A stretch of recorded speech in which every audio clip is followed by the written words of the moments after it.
تشاو توتي، اهلا بكم في فيديو جديد من ايطاليا. النهارده هنتكلم في فيديو مهم جدا جدا جدا اتطلب مني كتير قوي طول الفتره اللي فاتت من اول ما بدات اليوتيوب، وهو الطريق بالتفصيل لدكاتره الاسنان والطب البشري اللي اتخرجوا خلاص من مصر وعايزين يسافروا ايطاليا يشتغلوا هنا ان شاء الله. فالفيديو ده هيبقى موجه للخريجين مش الناس اللي لسه عايزه تدرس بكالوريوس هنا في ايطاليا. ده عملناه في فيديوهات قبل كده، ممكن تلاقوه هنا او هنا حسب هيطلع فين. كمان هو موجه اكتر لدكاتره الاسنان والبشري المصريين، وهقول لكم الناس اللي من الدول العربيه خليكم معايا برضو، هقول لكم التفاصيل في خلال الفيديو. يلا بينا نبدأ علشان ده فيديو مهم جدا والناس كلها طالباه، فيلا بينا. طيب خلونا نفهم الاول ايه المطلوب منك كدكتور اسنان او دكتور بشري عايز تيجي في ايطاليا. الخطوات بتمشي ازاي؟ اول حاجه بالنسبه لدكاتره الاسنان او البشري اللي مش مصريين، هم بيبعتوا ورقهم للنقابه. هنا نقابه البشري والاسنان مع بعض في نقابه واحده، فهو بيبعت ورقه وبيطلب ان يتم الاعتراف بيه، فهم بيطلبوا منه بعد كده ان هو يعمل معادله سواء امتحان او اي حاجه تانية. الوضع ده مش لينا كمصريين لان في اتفاقيه بين مصر وايطاليا من ايام 1952. الحمد لله دي حاجه موجوده حلوه جدا مفيده بالنسبه لنا على تبادل الدكاتره وتبادل الشهادات الطبيه. فهم بيعترفوا بشهاداتنا الطبيه بالنسبه للمصريين،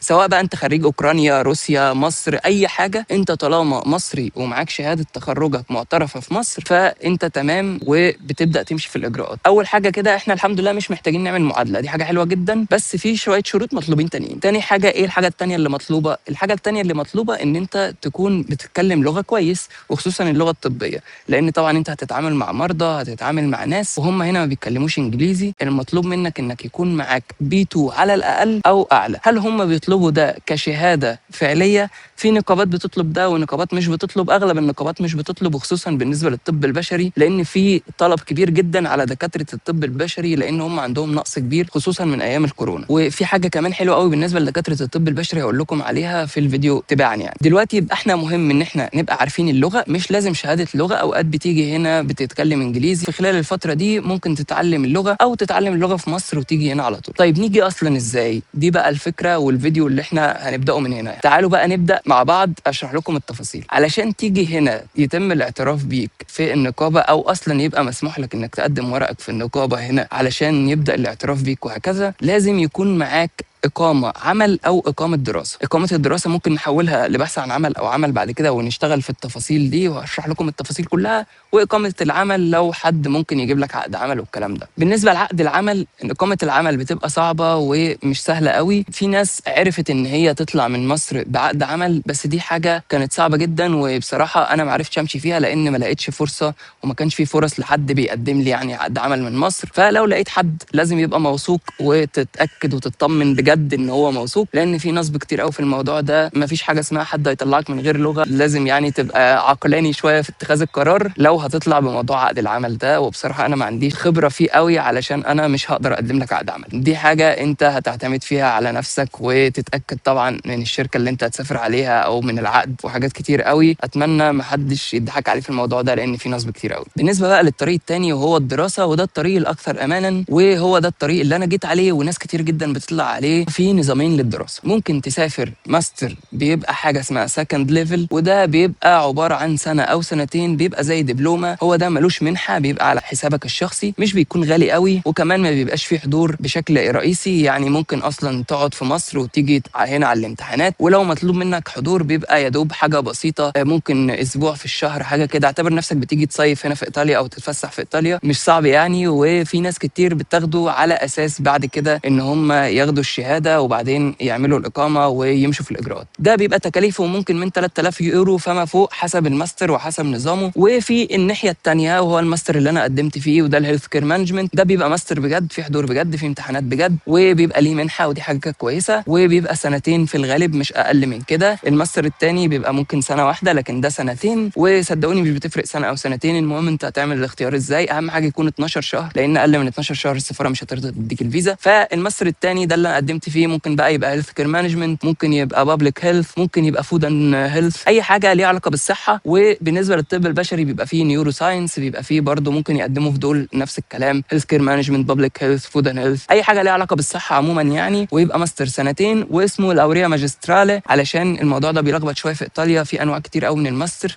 ممكن حاجه اسمها بريمو ليفيلو، سيكوندو ليفيلو، وفي الاوريا ماجسترالي، في انواع كتير قوي. في سبيشاليزيشن ده اللي هو التخصص، واقول لكم عليه بعد شويه. الموضوع كله بيعتمد في انت عايز ايه. عايز حاجه قبولها مضمون سهل ان انت تتقبل فيها، سهل ان انت تسافر، ما فيهاش وجع دماغ، ما فيهاش حضور، يبقى الدبلومه الاولانيه او الماستر الاولاني اللي احنا قلنا عليه اللي هو سنه او سنتين، وده بيبقى على تكاليفك الشخصيه وملوش منحه. طيب لو انت عايز حاجه ليها منحه فده بقى بيبقى ليه حضور، بيبقى ماستر بجد، بتاخد شهاده معتمده، ماجستير رسمي وامتحانات وحضور وكل حاجه، وده بيبقى ليه منحه في اغلب الاوقات. هتدرس في السنتين دول، هتعرف البلد اكتر، هتاخد الموضوع بالراحه اكتر، هتتعلم اللغه، هتتعلم حاجات كتير قوي عن ثقافه البلد كمان، وده اللي انا جيت عليه. في حاجه نسيت اقولها وهي ان دراسه الماستر ممكن تكون بالانجليزي، مش لازم تيجي بالايطالي خالص، وكمان مش لازم تقدم اثبات لغه او اي حاجه، انت بس بتقدم اثبات ان انت درست في جامعتك بالانجليزي، ودي كفايه قوي بالنسبه لهم. في اغلب الجامعات مش بيطلبوا ايلتس، مش بيطلبوا تويفل، مش بيطلبوا اي حاجه، هو بس شهاده اثبات لغه ان انت درست بالجامعه بتاعتك بالانجليزي. احنا دلوقتي عرفنا الماسترز اللي ممكن نقدم عليها ونوعها والكلام ده. بالنسبه للاسنان بيبقى في ماسترز كتير قوي، في الليزر، في الاندو، اورثو، في حاجات كتير قوي. زي ما قلنا هو دبلومه يعني بتبقى حاجه بسيطه وسهله كده. طيب انا دلوقتي بقى ايه الاجراءات اللي المفروض اعملها علشان اسافر؟ خلاص احنا دلوقتي قررنا ان احنا هنقدم في اي ماستر من دول، هنشوف بقى الاجراءات. بالنسبه للاجراءات، الاجراءات سهله زي بقيه الاجراءات بتاعه الماستر العادي. انت بتعمل الورق بتاعك، بتجيب شهاده التخرج، شهاده الامتياز، بيان الدرجات، دول بتوثقهم خارجيه وبتترجمهم ايطالي، وبعدين بتوديهم لمكان اسمه في اف اس. في اف اس ده بيوثق الورق، ده حاجه بتاعه توثيق تبع ايطاليا. بتحجز ميعاد وبتروح توثق الورق، هم بياخدوا تقريبا شهر. بعد الشهر بيكون الورق بتاعك جاهز. يا ريت لو توثق الورق من بدري شويه، لان التقديمات هتبدا في 11، فانت تعمل حسابك ان شاء الله من 11 يبقى ورقك جاهز كتوثيق. بعد ما بتوثق الورق بتاعك بتستنى ان الجامعات تفتح. الجامعات بتفتح وبتقدم على الماسترز اللي انت عايزها. ممكن تقدم على اكثر من ماستر. هتعمل الموتيفيشنال ليتر والريكومنديشن ليتر، هتجيب خطابين توصيه اللي هم الريكومنديشن ليتر من اي دكتورين في الجامعه عندك، مهم جدا يكونوا درسوا لك ويكون الماده بتاعتهم موجوده في بيان الدرجات. بعد كده بتعمل موتيفيشنال ليتر للجامعه مكتوب بشكل كويس، بتشرح ليه انت عايز تدخل الجامعه دي والتفاصيل دي كلها، وممكن شات جي بي تي يساعدك مش مشكله. وبعدين بتعمل سي في، لان في جامعات بتطلب منك يكون معاك سي في. بتبدا تقدم في الجامعه بالباسبور بتاعك وبقيه اوراقك. في جامعات التقديم ليها بيكون مجاني، وجامعات التقديم فيها بيكون بفلوس، الابلكيشن ذات نفسه بيكون بفلوس. بعد ما بتقدم في الجامعات بيجي لك بعد كده ان شاء الله القبول. بعد ما بيجي لك القبول من الجامعه بتعمل حاجه اسمها دي او في، دي برضو بتحجز لها ميعاد وبتروح تقدم ورقك. كل الورق بتاعك اللي احنا عملناه قبل كده زياده عليه شهاده ابتدائي واعدادي وثانوي، دول بتطلعهم من الاداره التعليميه، ومعاهم كل الورق بقى التخرج والحاجات دي كلها، وبتروح تقدم الورق علشان يتعادل. بيتعادل ازاي؟ هم بيتاكدوا ان انت درست 12 سنه اول ابتدائي واعدادي وثانوي، فما يعادل ال 12 سنه بتوع الدراسه هنا في ايطاليا. بعد ما بتعمل الدي او في بتكون جاهز عشان تكمل الاجراءات، وهي انك تقدم الورق بتاعك في حاجه اسمها يونيفرسيتي. يونيفرسيتي ده هو المنصه اللي بتجمع او بتتواصل بين الجامعه والسفاره. هي بتاكد للسفاره ان انت فعلا جاي لك قبول من الجامعه الفلانيه، علشان محدش يكون مثلا ضارب ورق او حاجه زي كده. بعد ما بتعمل الدي او في بتاعك بترفعه على يونيفرسيتي، وبترفع الملف بتاعك على يونيفرسيتي، وبعدين تنزل حاجه من على يونيفرسيتي اسمها السمري. بتنزل السمري وبعدين نبدا بقى في اجراءات السفاره. اجراءات السفاره نفس الورق اللي انت عملته ده بلس السمري بلس الدي او في، معاهم بقى كشف حساب بنكي. ولو انت دكتور اسنان شغال مثلا بقالك فتره او شغال في الحكومه او كده، بتجيب اتش ار ليترز. ممكن تجيب اتش ار ليتر من الحكومه وحاجه تثبت المرتب اللي انت بتاخده من الحكومه يعني، وتجيب اتش ار ليتر من اي عياده تانية لو انت شغال خاص او برايفت او كده، حاجه اثبات دخل. وكمان كشف الحساب. كشف الحساب لازم يكون حساب جاري او توفير، مش هتفرق، لكن الحساب يكون عليه تعاملات كويسه، ما ينفعش شهادات. لازم يكون كشف حساب فيه فلوس، سواء جاري او توفير مش هتفرق، سواء بالدولار او بالمصري مش هتفرق. طبعا بتفرق في ان انت لو بالدولار هتقول لهم ان انت بتحاول تحوش العمله، لو بالمصري هتبدا تعمل معاملات عليه، بحيث ان انت تدخل مثلا سوبر ماركت فتدفع بالفيزا، تسحب مثلا 200 جنيه في 300 جنيه، تحط مثلا ايداع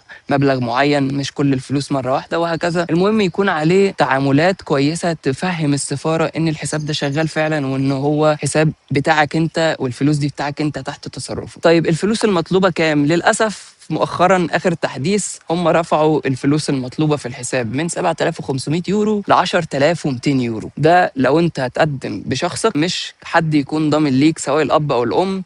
ده طبعا لو الاب او الام هتزيد حسب العيله والكلام ده كله، انتوا كام فرد، والاب ده مثلا لو هو الاب اللي هيصرف فهيصرف عليك وهيصرف على العيله، فلازم يبقى فيه فلوس اكتر من ال 10200 يورو في الحساب بتاعه. وكمان بيقدم هو سجل تجاري وبطاقه ضريبيه لو هو عنده، او اتش ار ليتر لو هو موظف، وبيقدم بيقدم اثباتات للدخل، سواء هو هيبقى مثلا شغال خاص او شغال في حاجه حكوميه او حاجه خاصه، لازم يقدم كشف حساب بتاعه، وهيجي معاك يعمل خطاب ضمان ويمضي عليه ان هو هيبقى ضامن ليك. لو انا بجري شويه في الاجراءات فانتوا هتلاقوا التفاصيل كلها موجوده في الفيديو ده عن الماستر، وانا شارح كل حاجه بالتفصيل الممل، بس انا بقول لكم الاجراءات بسرعه علشان الفيديو ما يبقاش طويل قوي وعلشان ننجز الاجراءات بسرعه. جماعه بصوا عاملين هنا في الجامعه ليك كده صغنونه فيها سمك حلو قوي، بس معرفش ليه هو كله متجمع هنا. بصوا شكله لذيذ قوي، في انواع كتير بقى واحجام، يعني احجام كبيره. شايفين السمك ده؟ تفتكروا بيمشوا ورايا؟ استنوا. يا جماعه ده بيمشي ورايا فعلا.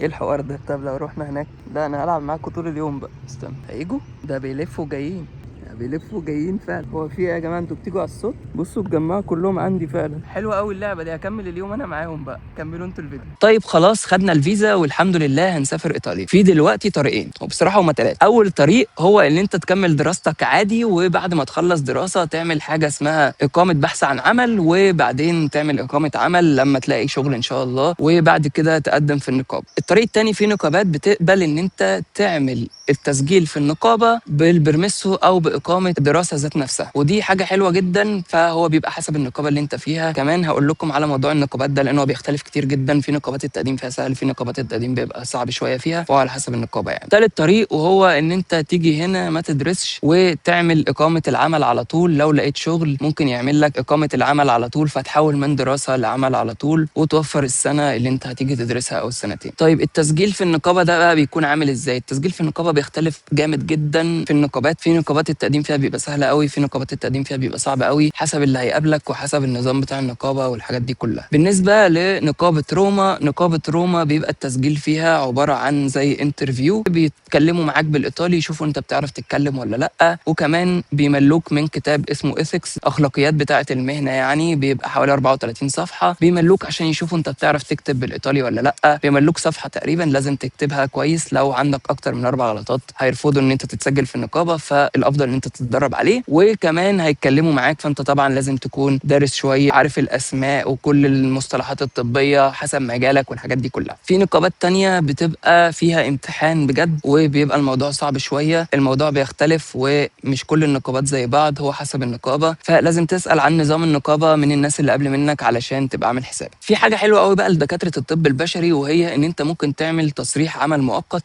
هم هنا يا جماعه محتاجين دكاتره بشري كتير جدا، عندهم عجز جامد جدا خصوصا من ايام الكورونا، فهم في اوقات معينه مش طول الوقت، هو على حسب الوقت هم محتاجين ولا لا والاحتياج وكده، بيعملوا حاجه اسمها تصريح عمل مؤقت. دي بتساعدك ان انت تشتغل كدكتور بشري بشكل مؤقت لحد ما تعمل ورقك وتخلص تسجيلك في النقابه والكلام ده كله. فاعتقد دي حاجه حلوه جدا بالنسبه للدكاتره يعني عندنا في مصر. ممكن تيجي هنا وتبدا تشتغل لو هم طالبينه وتعرف تعمل التصريح المؤقت ده. بعد ما بيتم التسجيل في النقابه بتكون مؤهل ان انت تشتغل كدكتور في ايطاليا، سواء دكتور اسنان او دكتور بشري. الدكتور البشري ممكن يشتغل في العيادات الخاصه او المستشفيات، والدكتور الاسنان بيشتغل في العيادات الخاصه بنسبه كبيره. الشغل هنا بيكون بنظام النسبه زي مصر بالظبط، ممكن تقريبا تكون 40% حسب نظام العياده وحسب هم بيشتغلوا ازاي. ممكن العياده تفرض عليك ان انت تشتغل بمرتب ثابت، عموما بيكون حسب نظام العياده. طيب هل هم محتاجين شغل وهل فرص الشغل متاحه؟ لو انت بتتكلم ايطالي وعندك خبره كويسه هتعرف تشتغل. هم كده كده محتاجين دكاتره بشري كتير جدا، وبالنسبه لدكاتره الاسنان هم كمان محتاجين دكاتره. طبعا ممكن تشتغل في حاجه مش باحسن راتب شويه في الاول لحد ما تعمل خبره هنا في ايطاليا. لو السي في بتاعك كويس والشوكيس او الحالات بتاعتك كويسه، عندك سجل حالات كويس، هيساعدك كتير جدا ان انت تشتغل وهيسهل لك الامور بشكل كبير. وطبعا بعد ما تعمل خبره هنا هتلاقي فرص افضل واحسن وهتبدا تاخد مرتبات كويسه. طيب هل المرتب كويس؟ المرتب كويس جدا. لو انت دكتور اسنان او دكتور بشري المرتب بتاعك بيبقى من اعلى المرتبات هنا في ايطاليا، تقريبا اعلى المرتبات، فما تقلقوش من الموضوع ده خالص. الفيديو ده حاولت اشرح لكم الطريق من اوله لاخره، وحاولت اقول لكم اغلب التفاصيل اللي ممكن تحتاجوها علشان تبداوا. لو لسه عندكم اسئله تانية يا ريت تكتبوها لي في الكومنتات وان شاء الله اجاوبكم عنها في فيديوهات جايه. لو لسه حاسين انكم تايهين او مش عارفين تروحوا فين او كده تعملوا ايه، هتلاقوا لينك في الديسكريبشن. اللينك ده اضغطوا عليه هتحجزوا معايا مكالمه سواء نص ساعه او ساعه، هنتكلم فيها واجاوبكم على كل اسئلتكم وان شاء الله اعرف افيدكم واقول لكم كل التفاصيل. يا رب الفيديو يكون عجبكم ويا رب يكون فدتكم فعلا. لو الفيديو ده مهم بالنسبه لك او شايف ان الفيديو هيبقى مهم من حد قريبك، يا ريت تبعت له الفيديو وقول له يعمل سبسكرايب ولايك وما ينساش يعمل شير. واشوفكم في فيديو جاي والسلام عليكم.